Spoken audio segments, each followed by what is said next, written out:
Okey, selamat pagi semua. Duduk. Baiklah, hari ini kita akan bincangkan topik yang sangat penting, iaitu pendidikan formal. Ramai yang tahu kita belajar di sekolah, tetapi jarang yang betul-betul faham mengapa sistem ini wujud. Jadi, cikgu mahu kamu semua fikirkan bersama apakah maksud pendidikan formal dan mengapa ia penting untuk kita. Cikgu, pada pendapat saya, pendidikan formal ini ialah pembelajaran yang kita dapat secara tersusun di sekolah. Kita ikut jadual, ada syllabus, ada buku, ada pemeriksaan, semua tu berbeza dengan pendidikan di rumah. Di sekolah, kita bukan sekadar belajar matematik atau sains, tapi kita juga dilatih berdisiplin, datang awal, hormat guru, siapkan tugasan. Saya rasa inilah yang membezakan pendidikan formal dengan pembelajaran lain. Saya setuju dengan Wani, cikgu. Bagi saya, pendidikan formal sangat penting kerana ia membantu kita membina masa depan. Kalau tiada pendidikan formal, mungkin kita tidak ada peluang melanjutkan pelajaran di universiti atau mendapat pekerjaan yang baik.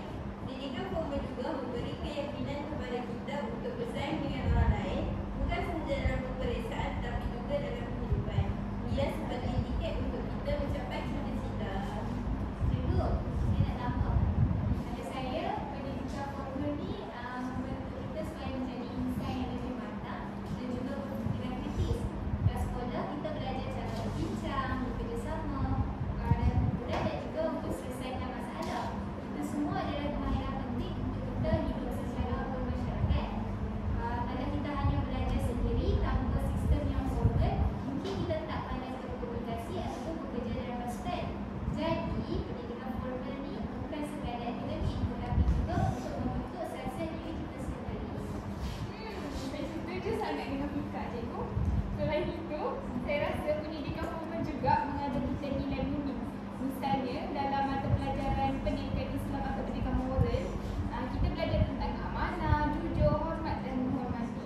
Semua ini membentuk pribadi kita supaya menjadi warga yang baik. Bayangkan kalau kita hanya belajar ilmu akademik tanpa nilai budi, tentu kita jadi manusia berilmu tetapi tidak berakhlak.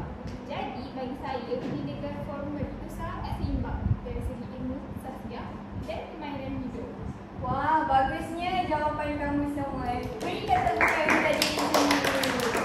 Okey, jadi inilah jawapan yang sebenarnya bagi tujuan pendidikan formal. Untuk apa? Melahirkan insan yang seimbang dari segi Intelek, rohani, emosi dan jasmani. Okey, kita mahu melahirkan pelajar cemerlang, bukan sahaja cemerlang dalam peperiksaan, tetapi juga mampu menjadi pemimpin masyarakat yang berakhlak. Ketua masuk ke kelas.